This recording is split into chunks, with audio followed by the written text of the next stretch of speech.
यिनै काङ्ग्रेस पार्टी, यिनै एमाले, यिनै माओवादी, यिनै राप्रपा पार्टीले तराईको सीमा यो सल्यान जिल्ला जत्रो 2-3 वटा भूभाग जतिको भारतले मिच्दा पनि एउटा चुइक्क के बोल्दैन यी काङ्ग्रेस, यी एमाले, यी माओवादी, यी अहिलेको राप्रपा भन्नेहरू। यी कुरा हिजोको दिनमा थाहा नहुन्जेलसम्म हामीले भोट हाल्यौँ तिनका ती काङ्ग्रेस, एमाले, माओवादी, राप्रपाको झोला बोक्यौँ हामीले। अब त्यस्तो काम नगरौँ, गर्नुहुन्न, बरु सिक्नु ढेरो खाउँ, तर राष्ट्रै बेच्नलाई अगाडि बढेको पार्टीको झोला र तपाईँको त्यहाँ मतदान नगरौँ भन्ने मुख्य उद्देश्य सचेत नेपाली पार्टीको। सचेत नेपाली पार्टी गठन गर्ने र दर्ता गर्न हामी बाध्य भएका हौँ। हामी अध्यक्ष, उपाध्यक्ष, सचिव र संसद र मन्त्री बन्नको लागि हामीले रहरले गठन गरेको होइन यो सचेत नेपाली पार्टी। यो राष्ट्रलाई शक्तिशाली बनाउनु र छिमेकीले सबक सिकाउनको लागि हामीले गठन गरेको यो पार्टी। यही क्रममा हामीले जनयुद्ध जस्तो तपाईँको चाहिँ हतियार बोकेर त मान्छे मार्दै हिँड्ने, घाँटी रेट्दै हिँड्नको लागि पनि हामीले गठन गरेको होइन यो पार्टी। देशको न्यायपालिका, कार्यपालिका व्यवस्थापिका तपाईँको केही समूह र सङ्ख्याको हातमा लिएर तपाईँको चाहिँ समग्र जनतालाई तपाईँको चाहिँ शोषण दमन गर्न पाइन्छ? खुट्टा हुने मान्छे र खुट्टा नहुने मान्छेले मैदानमा लडाएर, फुटबल खेलमा लडाएर तपाईँको गोल हाने गरेर जहिले पनि हरुवा तपाईँको नामकरण गराएर मिल्छ, सकिन्छ, मानवता हुन्छ त्यसमा? धनीहरूको पुँजीवाद भनेपछि जसले लुटेर तपाईँको काटेर, ढाँटेर, छलेर जतिसुकै पैसा सम्पत्ति कमाऊ भन्ने शब्दलाई के भन्छ? पुँजीवाद भन्न सक्यो। तपाईँले जसरी होइन सम्पत्ति कमाऊ, खडा लुटेर जे गरेर कमाऊ भन्ने सिद्धान्त के भन्छ? पुँजीवाद भन्न सक्यो। तर पुँजी नै कमाउने, तर नागरिक भएर कमाऊ है भन्छ कि सचेत नेपाली पार्टी चाहिँ। तिमी चेतनामा आएर मात्रै कमाऊ, नैतिकता र इज्जत र सम्मान बेचेर तपाईँको सम्पत्ति नकमाऊ। सिङ्गो मानव समुदायले तपाईँको धरामा राखेर खरानी पारेर तपाईँको चाहिँ सम्पत्ति नकमाऊ। हामीले त्यसकारण अगाडि नागरिक राखेको हो। तिमी चेतनामा र होसमा आएर मात्रै काम गर। तिमी आफूले मात्रै केन्द्रमा बिन्दु राखेर सम्पत्तिलाई प्राथमिकता नदेऊ। आफ्नो इज्जत, सम्मान र मानवताको नैतिकतालाई प्राथमिकतामा राखेर मात्रै सम्पत्तिमा ध्यान दिऊ भन्छ यो नागरिक भन्ने शब्दले।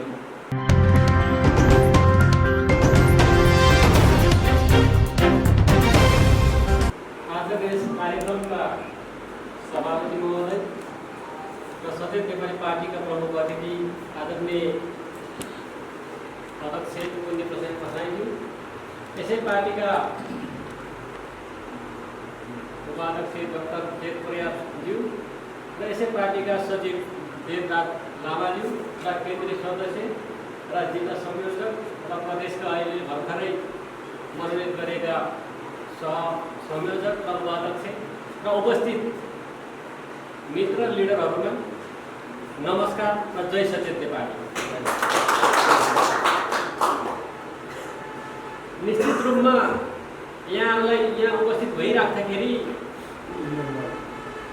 नयाँ पार्टी फेरि पनि गठन गरेर अथवा निर्वाचन आयोगमा दर्ता गरेर ल्याएको रहेछ र यी पार्टीले पनि के गरेर चाहिँ के चाहिँ लिनु खोजिरहेको छ, के गर्नु खोजिरहेको छ भन्ने कुराको एउटा उत्सुकता, एउटा चिन्तन, एउटा जे तपाईँको चाहिँ हरेक चिजको चाहिँ तपाईँको चाहिँ के ल्याएको रहेछ, के बुझाउन आएको रहेछ भन्ने यहाँहरूलाई मनमा नै सोचिरहेको होला निश्चित रूपमा। त्यसैले म यहाँहरूलाई यहाँ उपस्थित तपाईँ भइराख्दाखेरि हामी उपस्थित के का लागि भयौँ त भन्नेमा हामी क्लियर हुन आवश्यक छ, स्पष्ट हुन आवश्यक छ। किनकि विगतका ठुला पार्टीहरूले जस्तै अहिले बजारमा सबैको मुखमा के छ? भ्रष्टाचार गर्यो।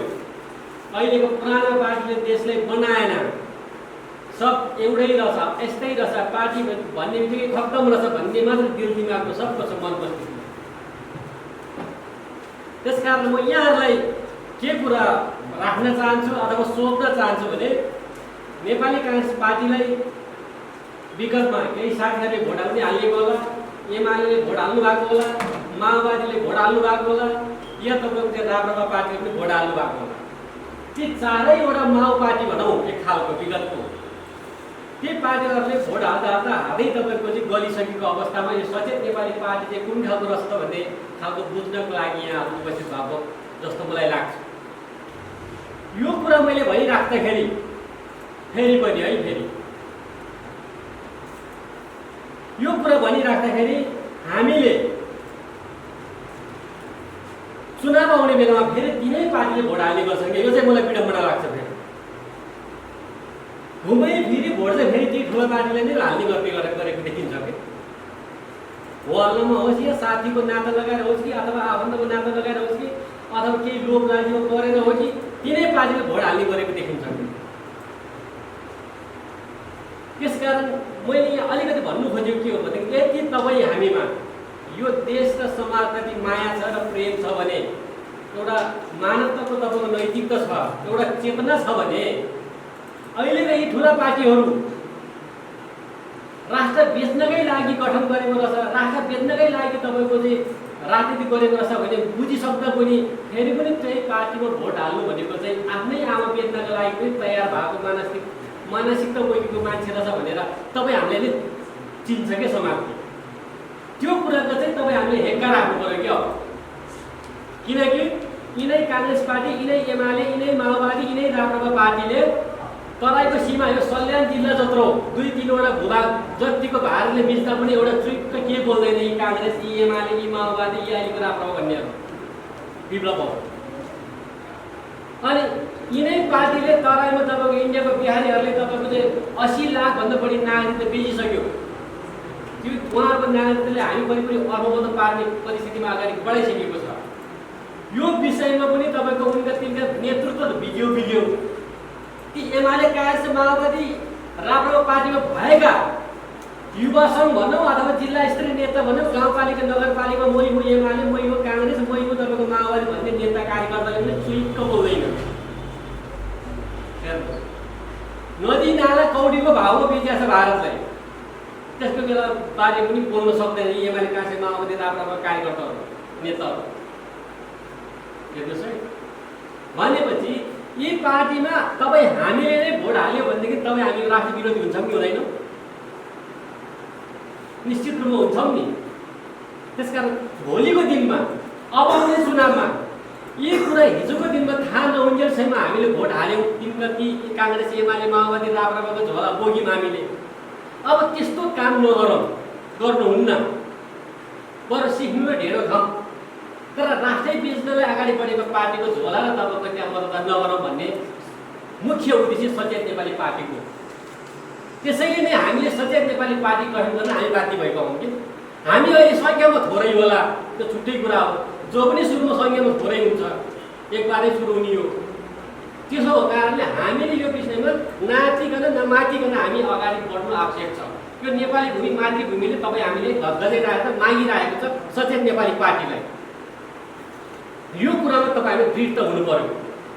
हुनसक्छ सचेत नेपाली पार्टीमा तपाईँ हामी आबद्ध भइसकेपछि, जस्तै जन्जित तामाङको मूल्य पनि कुनै काङ्ग्रेस एमाले माओवादी राप्रपा पार्टीले अहिले भर्खरै लाग्दो तपाईँको मूल्य तोक्नु सक्छ कि तपाईँ मान्छे चाहिँ आयो भने तपाईँले म 10-20 लाख पैसा दिउँला है साथी हो, यता आउने भएदेखि म अवसर छ तपाईँलाई, पद पनि दिउँला पैसा पनि दिउँला भन्लान् क्या जन्जित तामाङलाई, होइन? यो अवस्थामा जन्जित तामाङतिर ध्यान आकर्षण हुने हो त? त्यो त पटक्कै होइन नि। त्यसकारण त्यस्तो जब 10-20 लाख 1 करोडमा अथवा एउटा 2 लाख गाडीमा ध्यान आकर्षण हुने हो भनेदेखि त्यो जन्जित तामाङ पनि के हुन्छ? आफ्नो मातृभूमि बेचेर खाने दलाल हुन्छ। यहाँ अहिले तपाईँ जे जति सहभागी भएको छ यो कुरा बुझ्दैन। अब फेरि पनि तपाईँ हामीले तिनै पार्टीले भोट हालेर झोला बोक्ने काम गऱ्यौँ, के हुन्छ? तपाईँ हामी दलाली भयो कि होइन, राष्ट्र दलाल भयो कि भएन? यो कुरा तपाईँ हामी मनमा लिनु पर्यो कि जबसम्म यो कुरा मनमा लिँदैन तबसम्म यो राष्ट्र स्वतन्त्र कहिले पनि हुँदैन। भारतले हस्तक्षेप गर्ने कहिले पनि छोड्दैन। यो कुरा तपाईँहरूले बुझ्नु पर्यो कि त्यसो भएको कारणले हामीले यी अहिलेको ठुला पार्टीहरू राष्ट्र बेच्नका लागि, राष्ट्रलाई तपाईँको दोहन गर्नका लागि, यो राष्ट्र मातृभूमिले बलात्कार गर्नका लागि गठन भएको पार्टी हो। र अहिलेको पुराना पार्टीहरू एमाले काङ्ग्रेस माओवादी राप्रपा अहिलेको यावत तपाईँको झेनामसित पार्टीहरू। त्यसो भएको कारणले सचेत नेपाली पार्टी गठन गर्न र दर्ता गर्न हामी बाध्य भएका हौँ। हामी अध्यक्ष, उपाध्यक्ष, सचिव र संसद र मन्त्री बन्नका लागि हामीले रहरले गठन गरेको होइन यो सचेत नेपाली पार्टी। यो राष्ट्रलाई शक्तिशाली बनाउनु र छिमेकीले सबक सिकाउनको लागि हामीले गठन गरेको यो पार्टी। यही क्रममा हामीले जनयुद्ध जस्तो तपाईँको चाहिँ हतियार बोकेर त मान्छे मार्दै हिँड्ने, घाँटी रेट्दै हिँड्नको लागि पनि हामीले गठन गरेको होइन यो पार्टी। हामी बौद्धिक र नैतिक शिक्षा पढाउनका लागि गठन गरेको यो सचेत नेपाली पार्टी। त्यसैले यहाँहरूले बुझ्नुपर्ने कुरा के छ भने यही सल्यान जिल्लाको काङ्ग्रेसको सभापति, एमालेको जिल्ला अध्यक्ष, माओवादीको जिल्ला अध्यक्ष, राप्रपाको जिल्ला अध्यक्षले हजुरहरूले औँला ठडाएर नाखामा औँला घोचेर भन्नुहोस्, यो तपाईँ भूमि भारतीयहरूले मिचिराख्दाखेरि तिमीहरू के गरेर बसिरहेको थिस्? तेरो पार्टीले नागरिकता तपाईँको लाख 80-90 लाख नागरिकता बेच्दाखेरि तँ के गरेर बसिरहेको थिस्? नदी नाला त्यत्रो कौडीको भाउमा बेचेर राख्छ, गाडी काम गरेर तिमी के गरेर बसिरहेको थिस्? यत्रो तपाईँको देशको उद्योग धन्दा कारखाना बेचेर 80 लाख भन्दा युवा विदेश बेच्दाखेरि तिमी के गरेर बसिरहेको थिस्? तेरो पार्टीले मैले भोलि के को लागि हाल्ने? यो कुरा यस जिल्लाको अध्यक्षहरूलाई तपाईँ हामीले सोध्ने हिक्मत राख्ने कि नराख्ने? तिमीले तपाईँको चाहिँ 50,000 1 लाख पैसा खल्तीमा हाल्यो भन्दैमा, मोटरसाइकलमा तेल हाल्यो भन्दैमा, खसीको मासु खायो भन्दैमा दिनको पछाडि दौडेर हुन्छ अब? यदि त्यसरी अगाडि लाग्ने तपाईँ हामी त एक खालको के हो त भनेदेखि यो तपाईँको सहर बजारको तपाईँको एक खालको के छ, एउटा मान्छे त घर पालुवा जन्म के भन्छ, एउटा कुकुर जस्तै भयो नि तपाईँ हामी त। जसले मिठो मसिनो थियो त्यही कुट्ने खालको हुन्छ तपाईँ हामी। जयन्ती तामाङ पनि त्यो हुनु पुग्यो भनेदेखि त सकिएन। यो चेतना आउनु पर्यो भन्ने मुख्य तपाईँको टार्गेट हो सचेत नेपाली पार्टीको। अबको हाम्रो मेन केन्द्रबिन्दु त्यसमा हो, देशव्यापी रूपमा सबैले बुझ्नु पर्यो त्यो कुरा। अनि मात्रै यो देशलाई हामीले बचाउन सक्छ, समृद्ध बनाउन सक्छ, साम्प्रदायिक दङ्गहरूलाई हामीले रोक्न सक्छ। त्यसो भएको कारणले यहाँहरूले यो विषयमा ध्यान दिनुपर्दछ भन्ने मलाई लाग्दछ। यसै गरी अहिले नेपालमा विभिन्न जातिवादी, क्षेत्रीवादी, धार्मिकवादी पार्टीहरू खोलेको छन्। ती भनेको भावनाको आधारमा, बदलाको आधारमा खोलेका हुन्। कसैले मगरात खोल्ला, कसैले तामाङ साली खोल्ला, कहिले फरवर्ड खोल्ला, कसैले हिन्दूवादी, कहिले तपाईँको बुद्धवादी खोल्ला। यो भनेको सब समाज भाँड्नका लागि, बिगार्नका लागि, हिंसामा जानको लागि जहाँसुकै जाओ। मलाई बाउले अंश दिएन, यो तपाईँको घरको के अरे बाउको घरै आगो लगाइदिएपछि जोसुकै जहाँ बास बस्नु मतलब छैन मलाई भन्ने हिसाबबाट राजनीति गर्ने व्यक्तिहरू हुन् जातिवादी, क्षेत्रीवादी, धार्मिकवादीहरू। यो विषयमा तपाईँ हामीले गम्भीर ध्यान दिन सकेन र यो यसबाट हामी अलिक चेतना माथि उठ्न सकेन भनेदेखि यो देश निश्चित रूपमा भोलिको दिनमा अथवा कङ्गो सुडान जस्तो हुने निश्चित छ। त्यसकारण यस विषय पनि तपाईँ हामी अलिक चनाखो हुनुपर्छ र सजग हुनुपर्छ। त्यसै कारणले यही यावत विषयले नै मध्यनजर गर्दै हामीले सचेत नेपाली पार्टी त्यत्तिकै गठन गरेको होइन। भोलिको दिनमा यहाँ तपाईँको चाहिँ कहिले मङ्गल भन्ने छ, कहिले तपाईँको चाहिँ आर्यन त भने तपाईँको चाहिँ सख्त तपाईँको जे पार्टी बोलिदिने अवस्था, कोही मधेसवादी भनेको यस्तो भने, कोही पहाडीवादी भने यस्तो भनेको छ। यस्तो नै राजनीति हुन्छ, यस्तो पनि मानवतावादको तपाईँको राजनीति गरेको हुन्छ। योले कहीँ एकता ल्याउँछ, सद्भाव ल्याउँछ, मानवता ल्याउँछ। यहाँ सिर्फ बदलाको भाव, एउटा भावनाको राजनीति बदलाइ केही गरेको छैन। त्यसकारण हामी त्यसबाट सतर्क हुन अनिवार्य छ। यही सतर्क हुनुको लागि अनिवार्य छ भने हामीले सचेत नेपाली पार्टी गठन गरेको। यो कसैले तपाईँको चाहिँ यो तपाईँको के भन्छ डेमोक्रेसी काङ्ग्रेस जस्तो पुँजीपतिवर्ग धनात्मक मात्रै पार्टी, या माओवादीको नाममा गरिबको मात्रै पार्टी, त्यस्तो सम्प्रदाय पार्टी सचेत नेपाली पार्टी होइन। सिङ्गो तपाईँको मानव समुदायको पार्टी हो यो सचेत नेपाली पार्टी। कुनै जाति विशेष, कुनै धर्म विशेष, तपाईँको क्षेत्र विशेषको पार्टी होइन यो। सिङ्गो जीवन र जगतलाई संरक्षण गर्ने, रक्षा गर्ने, विकास गर्नको लागि गठन भएको पार्टी हो सचेत नेपाली पार्टी। कुनै वर्ग विशेष, धर्म विशेषतिरको होइन। त्यसो भएको कारणले यिनै विषय र यिनै समस्याहरूलाई हामीले सबैमा एउटा विचारको रूपमा अगाडि सार्दाखेरि गर्नुपर्दाखेरि हामीलाई एउटा तपाईँको चाहिँ विचार, एउटा दर्शनको खाँचो हुन्छ। त्यो दर्शन हामीले कम्युनिस्टको तपाईँको द्वन्द्ववादी दर्शन, डेमोक्रेसीहरूको लोकतन्त्रको दर्शन, तपाईँको चाहिँ राजतन्त्रहरूको रामराज्यको दर्शनले काम लाग्दैन भनेर हामीले सचेत नेपाली पार्टीले सर्वपहिचानवाद, नागरिक समाजवाद र समाजवादको एउटा विचारधारा लिएर आएको छ। किन हामीले रामराज्य तपाईँको चाहिँ यो सामान्य राजतन्त्रहरूले भन्दै गरेको रामराज्य स्वर्गवादको कुरा हामी गर्दैनौँ सचेत नेपाली पार्टीले? किन तपाईँको चाहिँ तपाईँको काङ्ग्रेसले भन्दै गरेको तपाईँको चाहिँ लोकतन्त्रवाद, पुँजीवाद र तपाईँको चाहिँ व्यक्ति स्वतन्त्रवादको कुरा सचेत नेपाली पार्टीले गर्दैनौँ? किन तपाईँको कम्युनिस्टहरूले भन्दै आएको तपाईँको चाहिँ जनवाद, समाजवाद र तपाईँको साम्यवादको कुरा सचेत नेपाली पार्टीले किन गर्दैनौँ? किन गर्दैन? यसमा हामीले हरेक चिजको हामीले छुट्याएर लिएर आएको छौँ। किनकि उदाहरणको लागि एउटा धार्मिकवादहरूले आध्यात्मिकवाद, रामराज्य र स्वर्गवादको कुरा गर्छन्। म अन्तिमको मात्रै कुरा गर्न चाहन्छु यहाँहरूलाई। स्वर्गवाद भनेको के हो? हजारौँ लाखौँ वर्ष अगाडिदेखि स्वर्गवादबाट फर्केर आएको अनुभव गरेको कोही व्यक्ति तपाईँले भेट्नु आएको छ? कसै चिनेको छ, देखेको छ? छैन। अनि यो विषयमा किन तपाईँको समाज अहिले पनि त्यही भित्र तपाईँको बोलेर बसिरहेको छ? स्वर्गवाद भनेको के हो? सम्भव छ? राम राज्य भनेको एउटा व्यक्तिको राज्य हुन्छ? राम राज्य भनेको एउटा व्यक्तिको तन्त्रले चल्छ संसार?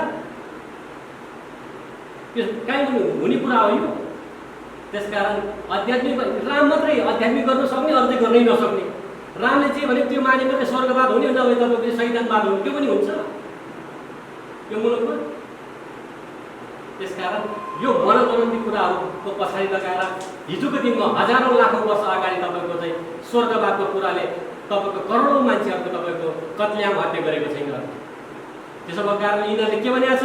जित्नेले तपाईँको भगवानको नाम दिएको छ, हार्नेले राक्षसको नाम दिएको छ। त्यसकारण यी शब्दहरूले धेरै तपाईँको लाखौँ वर्ष अगाडिसम्म शासन सत्ता चलाएको हुनाले मानवतामा ठुलो द्वन्द्व सिर्जना गराएको। यसैको परिणाम हो केही सय वर्ष अगाडिदेखि लोकतान्त्रिक एउटा पुँजीवादको सिद्धान्त निर्माण गर्दा एउटा डेमोक्रेसी, एउटा पुँजीपति वर्गलाई लिन बाध्य भएको। म तपाईँलाई भन्छु, लोकतान्त्रिकवाद भनेको के हो, समाजवाद भनेको के हो, पुँजीवादी जुन तपाईँको पुँजीवाद भनेको के हो र व्यक्ति स्वतन्त्र भनेको के हो? लोकतन्त्रवादको अर्थ हुन्छ जनता, लोकतन्त्र भनेको जनता, वाद भनेको शासन अथवा तन्त्र।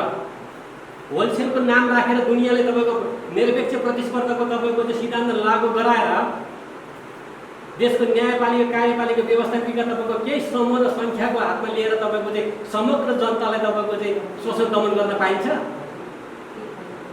खुट्टा हुने मान्छे र खुट्टा नहुने मान्छेले मैदानमा लडाएर, फुटबल खेलमा लडाएर तपाईँको गोल हाने गरेर जहिले पनि हरुवा तपाईँको नामकरण गराएर मिल्छ, सकिन्छ, मानवता हुन्छ त्यसमा? के हो लोकतन्त्रवाद भनेको? पुँजीवाद भनेको के हो? अहिले आएर तपाईँको चाहिँ चीनसँग, अमेरिकासँग, भारतसँग नेपालको आर्थिक तपाईँको चाहिँ निरपेक्ष प्रतिस्पर्धाको सिद्धान्तले हामीले लागू गर्दाखेरि हामीले जित्छौँ। त्यसो भएको कारणले यो निरपेक्ष तपाईँको प्रतिस्पर्धाको सिद्धान्त डेमोक्रेसीहरूले लिएको छ। यो तपाईँको गरिब राष्ट्र र गरिब जनतालाई शोषण र दमन गर्नको लागि नै निर्माण गरेको तपाईँको प्रश्न देखिन्छ। जब तपाईँको चाहिँ विश्वयुद्धको दोस्रो विश्वयुद्ध पछाडि अमेरिकाले यो विश्व मेरो छत्र छायामा आइसक्यो, सबैले प्रतिस्पर्धाको सिद्धान्त, निरपेक्ष प्रतिस्पर्धाको सिद्धान्त लागेर यो संसार मेरो मुठीमा कब्जा गर्छ र संसारको साधन सब मेरो हातमा कब्जा गर्छ भन्ने सिद्धान्तद्वारा नै निरपेक्ष तपाईँको प्रतिस्पर्धाको ढोङ पिटाएर संसारलाई तपाईँको चाहिँ एउटा द्वन्द्वमा फसाएर राष्ट्रभित्र जातिवादी, क्षेत्रीवादी, धार्मिकवादी हरेक सम्प्रदायको राजनीति गर्न लगाएर तपाईँको अनेक किसिमको हक हतियार बेचेर तपाईँको चाहिँ त्यो भित्र तपाईँको चाहिँ लुटतन्त्र मचाएको छ अमेरिकाले। के हो तपाईँको चाहिँ व्यक्ति स्वतन्त्र भनेको? के हो मानव अधिकार भनेको? त्यसो भएको कारणले यो तपाईँको चाहिँ विशुद्ध लोकतान्त्रिकवाद भनेको एउटा छलछाम भाषा छ, त्यहाँ कुनै मापदण्ड राखेर बनाएको छैन।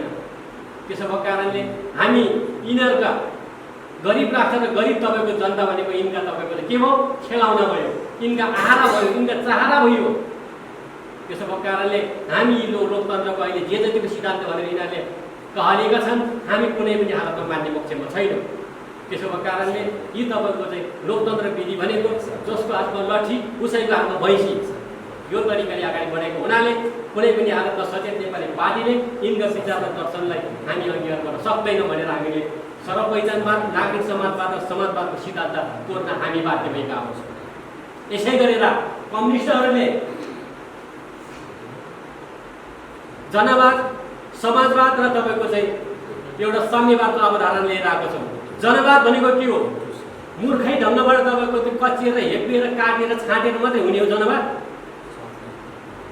जनवाद भनेको के हो? ठेट कुरामा द्वन्द्वात्मक भौतिकवाद हो। जीवन र जगत एउटा तपाईँको चाहिँ घर्षण पनि हुन्छ, आन्तरिक द्वन्द्व र बाहिरी द्वन्द्व पनि हुन्छ। तर त्यो द्वन्द्वको प्रक्रिया मिलाउन सकेन भने के हुन्छ? आफै ध्वस्त हुन्छ, आफै नष्ट हुन्छ। त्यसको त प्रक्रिया मिलाउन सकेन भने पोजिटिभ द्वन्द्व र नेगेटिभ द्वन्द्व हुन्छ। अनि कम्युनिस्टहरूले भन्दै गरेको द्वन्द्वात्मक भौतिकवाद के हो? बढी नेगेटिभ हो कि बढी पोजिटिभ हो? संसारमा के देखिएको छ परिणाम भने कम्युनिस्टहरूको बढी नेगेटिभ द्वन्द्व देखिएको छ, अतिवादी द्वन्द्वात्मकवाद देखिएको छ। गणितको हिसाबमा लगेको छ मान्छेको तपाईँको चाहिँ हरेक समस्याको समाधान। जन्जित तामाङको समस्या र तपाईँको चाहिँ तपाईँहरूको समस्या के एउटै होइन? डबल टेबल त तपाईँको छोटो भिन्न भिन्नै हुनसक्छ। जन्जित तामाङलाई घाँस बाँस, कवर, स्वास्थ्य, शिक्षा, सुरक्षा, सम्मान र राष्ट्रियताको खाँचो छ भने विश्वभरिको पाउने 8 अरब जनताको समस्या पनि त्यति 8वटा हो कि बढी होइन, बढी होइन।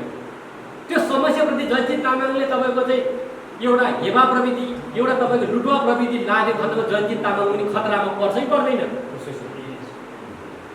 त्यसो भएको कारणले कम्युनिस्टहरूले हरेक चिजलाई द्वन्द्वात्मक भौतिकवादको नाममा गणितको सिस्टमले मान्छेले तपाईँ व्यवहार गर्नु खोजेको कारणले जहिले पनि तपाईँको अति भौतिकवादको गएर उहाँहरू पतन हुनु पुगेको छ। कि त अवसरवादको पतन हुने, कि त तपाईँको चाहिँ सिद्धिनुपर्ने, यावत समस्याले ग्रस्त छन् कम्युनिस्टहरू विश्वभरि। आज विश्वमा किन 4-5 राष्ट्र मात्रै सीमित छ कम्युनिस्टहरू भन्दा यिनै यो विषय हो। त्यसो भएको कारणले कम्युनिस्टहरूले भन्दै गरेको साम्यवाद के हो? साम्यवाद राज्यबिन, सेनाबिन, हरेक चिजहरू बिन। पहिले घुमन्दै फिरन्दै युगमै त के पुऱ्याउनु खोज्या त होइन होला नि त। साम्यवाद पनि भन्ने नि हुन्छ, न छाम्दा देख्छ भेट्छ, न हेर्दा देख्छ। त्यो सुन्न मात्र शब्द चाल मात्र ध्वनि मात्रै सुन्छ। त्यसकारण यो काल्पनिक एउटा तपाईँको लोकतन्त्रहरूले भन्दै आएको तपाईँको चाहिँ व्यक्ति स्वतन्त्रता, यो आध्यात्मिकवादी धार्मिकवादीहरूले भन्दै आएको तपाईँको स्वर्गवाद, यो कम्युनिस्टले भन्दै आएको तपाईँको साम्यवाद, न यो हेर्दा देख्छ न छाम्दा भेट्छ। यो सिर्फ कविमा मात्रै लेख्न मिल्छ, व्यवहारमा लागै हुन सक्दैन। लागु हुने कि आराधक हुन्छ, द्वन्द्वमा एउटा तपाईँको चाहिँ के भन्छ एउटा हत्यारा हिंसामा परिणत हुन्छ। अहिले नेपालमा अति तपाईँको चाहिँ निरपेक्ष लोकतन्त्रले के बनायो? सीमित तपाईँको चाहिँ 10-15 हजारको हातमा नेपालको सम्पत्ति छ। अहिले एउटा कमिसन दलाल खोरहरूको हातमा छ। तपाईँ हामी त 5-6 महिना नेपाल बन्द हुने बित्तिकै के खबर केला भइहाल्छ। पानी बिनाको माछा हुन्छ यो जनताहरू, गरिब राष्ट्र गरिब देश भनेपछि कुन खालको तपाईँको डेमोक्रेसी गर्दैन? त्यसकारण यो शब्द चालमा संसारको दुनियाँलाई तपाईँको चाहिँ गरिब राष्ट्र र गरिब जनतालाई शोषण गर्ने विधिमा लागू गरेको छ। यो अहिलेको तपाईँको चाहिँ साम्यवाद, व्यक्ति स्वतन्त्रता र स्वर्गवाद भन्ने कुरा अत्यन्त विष छ त्यो शब्दभित्र। यो कुरा बुझ्न आवश्यक छ। त्यसैले हामीले सचेत नेपाली पार्टीले सर्वपहिचान बन्नेको जीवन र जगतलाई हरेक किसिमबाट तपाईँको बुझ्न आवश्यक भनेको बुझ्नुपर्दछ। सर्वपहिचानवादको अर्थमा हामीले मान्छेले बनाएको विधि मात्रै तपाईँको वाद होइन, प्रकृतिद्वारा सृष्टि गरेको चिज हो मेन वाद भनेको। जस्तै तपाईँको चाहिँ आकाश, धरती, हावा, पानी तपाईँको चाहिँ यी चिजहरू तपाईँको वाद हुन्। पानी पनि एउटा वाद हो, हावा पनि एउटा वाद हो, आगो पनि एउटा वाद हो, आकाश पनि एउटा खाली स्पेस पनि त वाद हो। यो चिज चाहिँ प्राथमिकता दिन्छ सर्वपहिचानवाद। यही चिज पञ्चतत्त्वद्वारा निर्माण भएको चिज। जस्तै उदाहरण लागि जन्जित तामाङले तपाईँहरूलाई पानी भनेको ढुङ्गा हो, ढुङ्गा भनेको पानी हो, त्यसैले पानी जसरी नै ढुङ्गा पनि पिउनुहोस् भनेर तपाईँले खानुहुन्छ? तपाईँले मलाई के भन्छ? यो पनि पागल भएछ भन्छ। जन्जित तामाङ पनि पागल भन्छ भन्छ। पानी जस्तै तपाईँको चाहिँ ढुङ्गा हो, ढुङ्गा पनि तपाईँको चाहिँ पानी हो भनेर पानी जस्तै गरिकन ढुङ्गा पनि पिउनुहोस् भन्यो भने यो पनि खत्तम भएछ भन्छ। तर त्यो ढुङ्गा केबाट बन्यो भन्दाखेरि त्यो पानीबाट बनेको हो नि त। त्यसकारण पानीबाट बन्यो भन्दा ढुङ्गाले पिउनुपर्छ भन्दाखेरि त्यो कति जायज हुन्छ? त्यसको सर्वपहिचान हुनसक्छ? सक्दैन नि।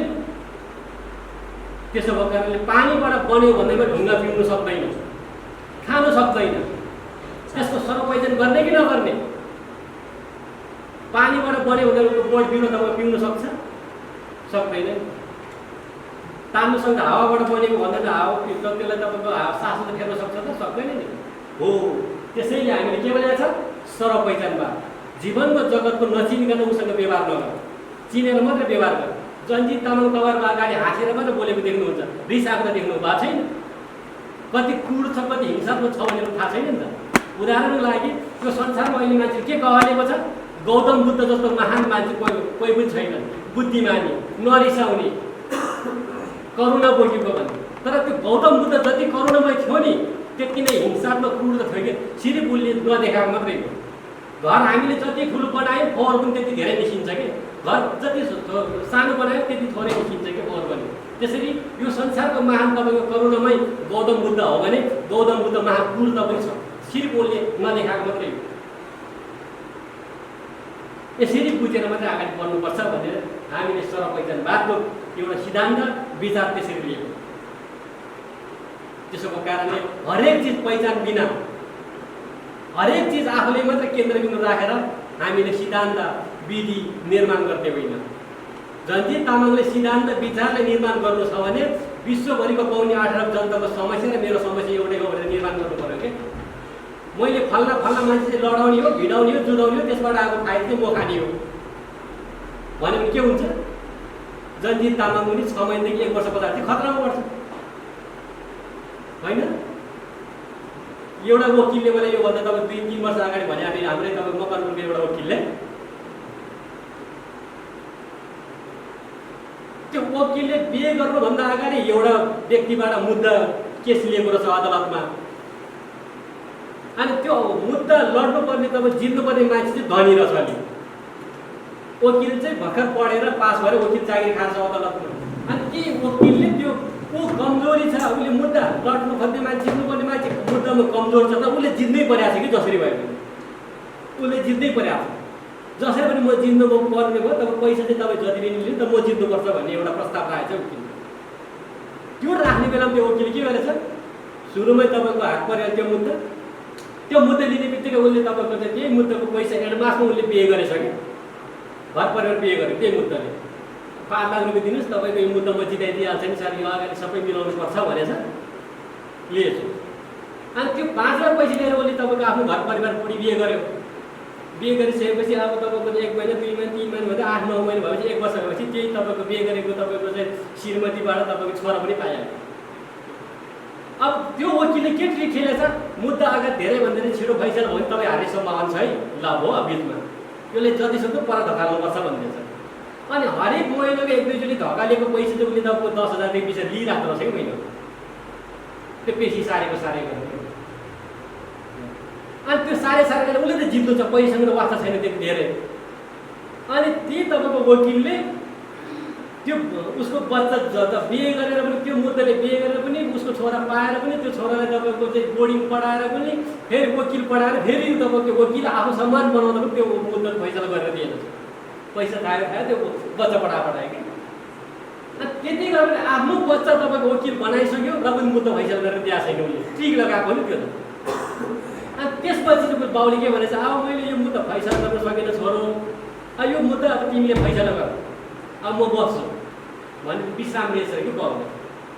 अनि छोराले के सोचेछ भनेदेखि तपाईँको मेरो बाउले फैसला गर्न नसकेको तपाईँको मुद्दा म चाहिँ अब एकैचोटिको पेप्सीमा फैसला गरेर बाउले खुसी दिने हो, अब म काम गरेर देखाउनु छ मेरो बाउलाई भन्ने एउटा तपाईँको हौसलाको साथ मुद्दामा तपाईँको अथवा मुद्दा तपाईँको पेप्सी गराएर एकैचोटिको बसमा फैसला गरेर ल्याएर बाउको अगाडि ठुलो छाती पारेर यी बाउ तपाईँले गर्न नसकेको काम छोराले गरेर देखायो, अब तपाईँले मलाई के दिनुहुन्छ भनेर अगाडि त्यहाँ उभिएछ कि छाती बनाएर।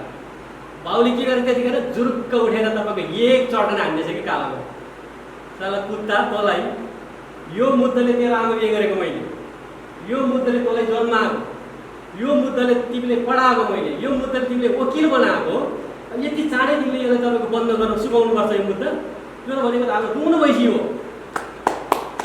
भनेर गालामा चट्टान हानेको हो।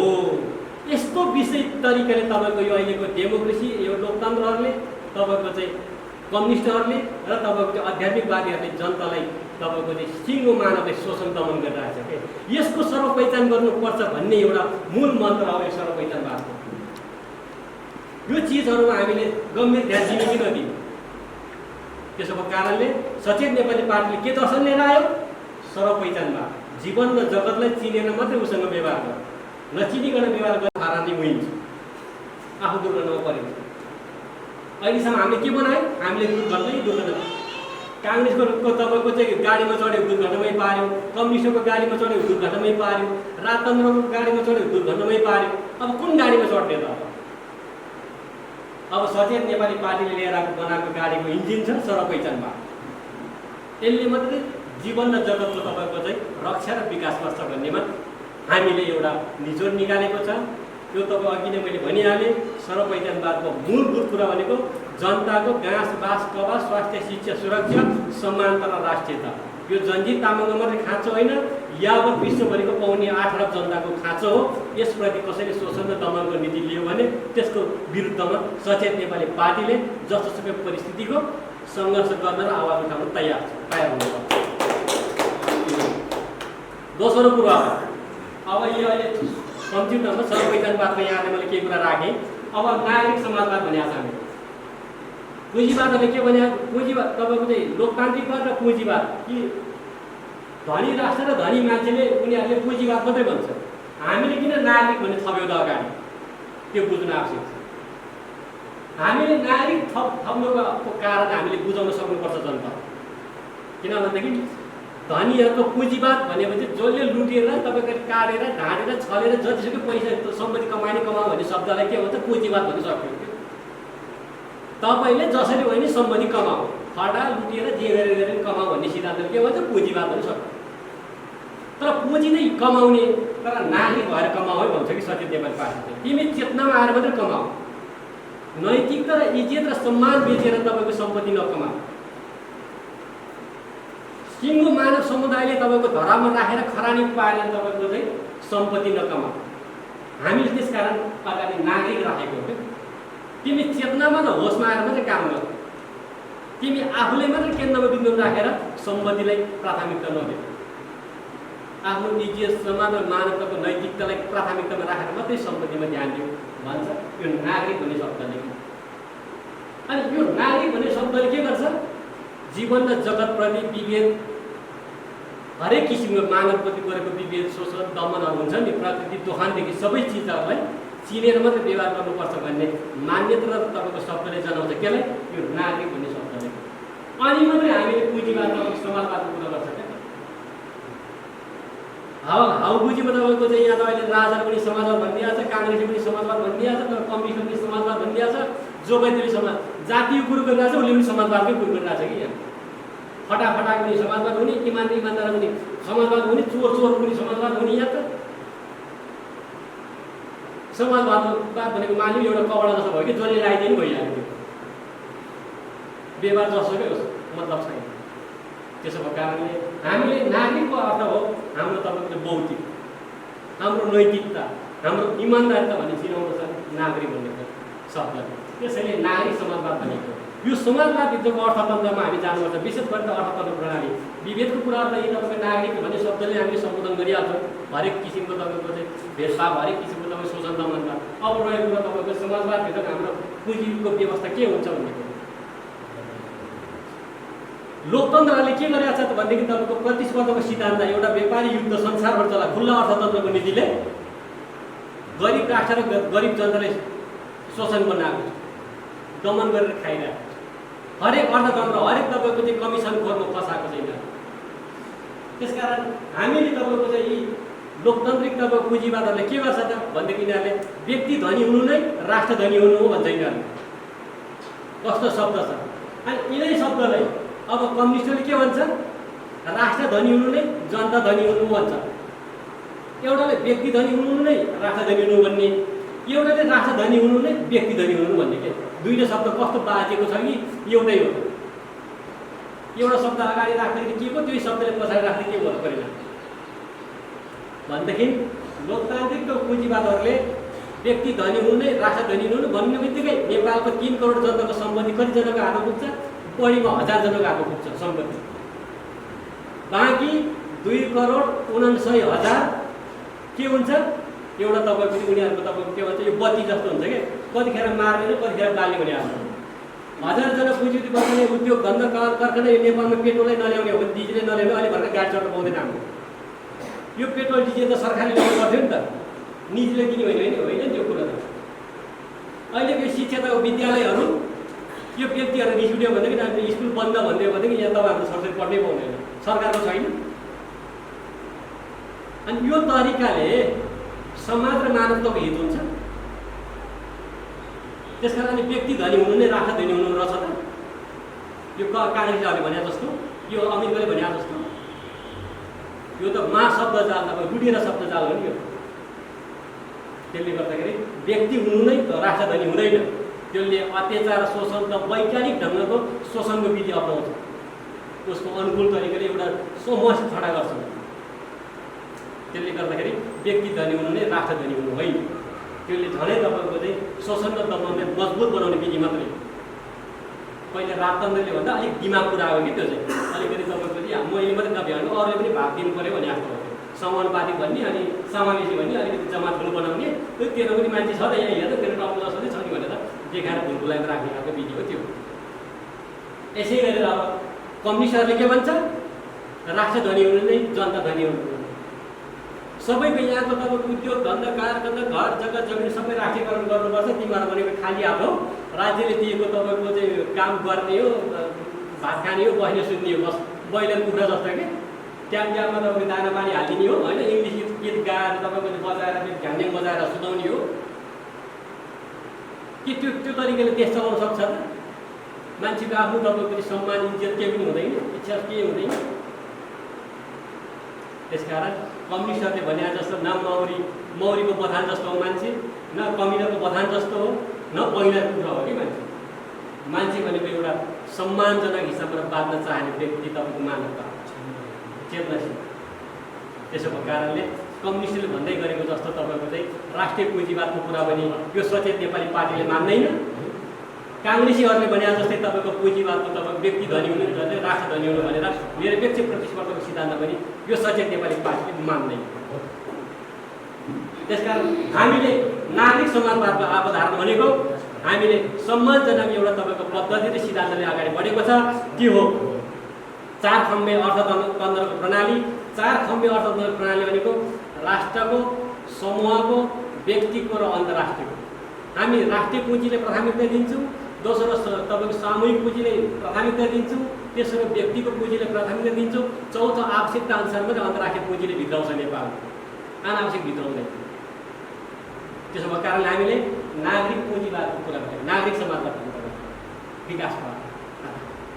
यहाँ अहिले न त अघि भन्दै गरेको दुईवटा तपाईँको चाहिँ एउटा पुँजीको तपाईँको चाहिँ विकासले संसारको गरिब राष्ट्र र गरिब जनताले न्याय नपाएपछि यहाँ भारतले अप्नाउँदै गरेर आएको छ तपाईँको चाहिँ मिश्रित प्रणाली। मिश्रित प्रणाली भनेको शब्द भनेको हेर्दै सुन्दै बिजाउने शब्द छ। त्यो मिसाउने भने चाहिँ सकिहाल्यो। के खालको मिसन हो? जन्जित तामाङले यहाँ तपाईँको चाहिँ ऋण काटेर ड्याममा ऋण काटेर यहाँ तपाईँ हजारवटा कुखुरा हालिया छ, 10 लाख रुपियाँ तपाईँको ऋण काटेर। अनि यो जन्जित तामाङले कुखुरा पाल्दाखेरि काममा तपाईँको 3 महिनाभित्र त्यो कुखुरा बेचेर अर्को कुखुरा हाल्नुपर्ने। अनि त्यो जन्जित तामाङले घाटामा जाओस् भनेर भारतको एउटा व्यापारिक मानेको व्यापारले कुखुरा ल्याएर नेपालमा ल्याएर जन्जित तामाङको व्यवसाय डामाडोल गर्नको लागि 300 रुपियाँ केजीमा जन्जित तामाङको कुखुरा बेच्थ्यो। त्यो मानेको कुखुरा ल्याएर 200 रुपियाँ बेचिदिएपछि जन्जित तामाङ त विदेश भएको परेन? त्यसले के भन्छ? मिश्रित प्रणालीले प्रतिस्पर्धा लगाइदिने अनि यहाँबाट तपाईँको भगाइदिने। सानो माछाले ठुलो माछा खान्छ भने त्यहाँनिर सानो व्यापारले ठुलो व्यापारी गाइदिइहाल्छ।